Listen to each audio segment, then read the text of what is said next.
they didn't have to talk about the trial or the fact that the accused was Stephen, Abby's brother, the son of the victim. There wasn't even another suspect. No matter that she and her father had struggled mightily to get past what happened and to hold together the shattered fragments of their family, her brother adamantly refused to communicate with them in any way after the trial ended. He'd been taken away, and that was the last time Abby had seen him. As hard as she and their father had fought to find some way to verify his insistence that he was innocent, the evidence, an eyewitness, for God's sake, had pointed to him. Still, Abby and her father had stood by him, tried to talk to him, but Stephen had refused. Year after year, their letters had been returned unopened. Eventually, Abby had stopped bothering. Her father had as well. Though she shouldn't. She couldn't help wondering how her brother was doing. Just before Thanksgiving last year, the district attorney's office had called and conveyed the news that Stephen had been released to a halfway house of sorts. The judge had been very specific with his sentencing. After his prison sentence was served, Stephen would spend 12 months under close supervision, working and going to counseling. Then he could move on with his life in whatever manner he chose, as long as it was legal and as long as he reported monthly to his probation officer for another year. So many times Abby had considered going to see him, despite his past refusal to see her, or to read her letters, much less write back to her. In the end, she had decided that if he could live without her, she could live without him in her life.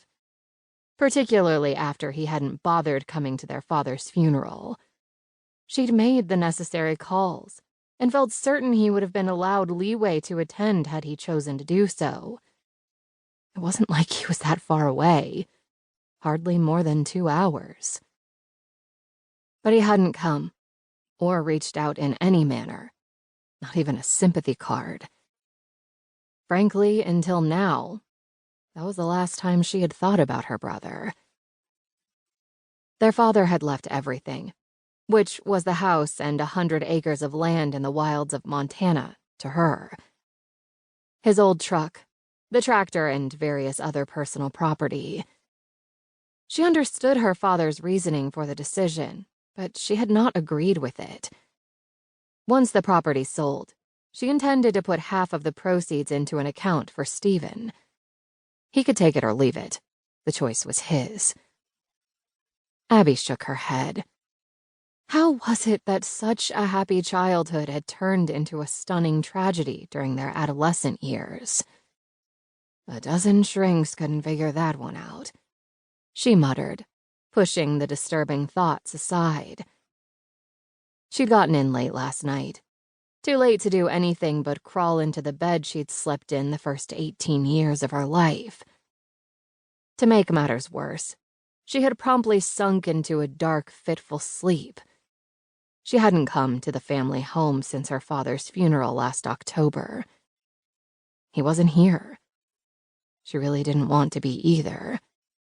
A maintenance service came once a month and took care of the place, inside and out. There was no reason for her to come. Until now. The insurance company had warned they would no longer carry a homeowner's policy on the house if it continued to be vacant. She had 90 days to sell it, or there would have to be changes to how she insured the property. Since she couldn't imagine ever wanting to live here again now that her father was gone, selling was the better option. Before she could put the place on the market, there was a good deal of work to be done. Going through a lifetime of what her parents had accumulated wouldn't be an easy feat, or a pleasant one. She would choose what she wanted to keep, and an auction company would come in and sell the rest. Sounded easy enough until she'd walked through the rooms, checking the closets and drawers. She had never really noticed the enormity of the stuff her father had kept. Simple was not a word that described in any way the task ahead. Before diving in, she needed coffee.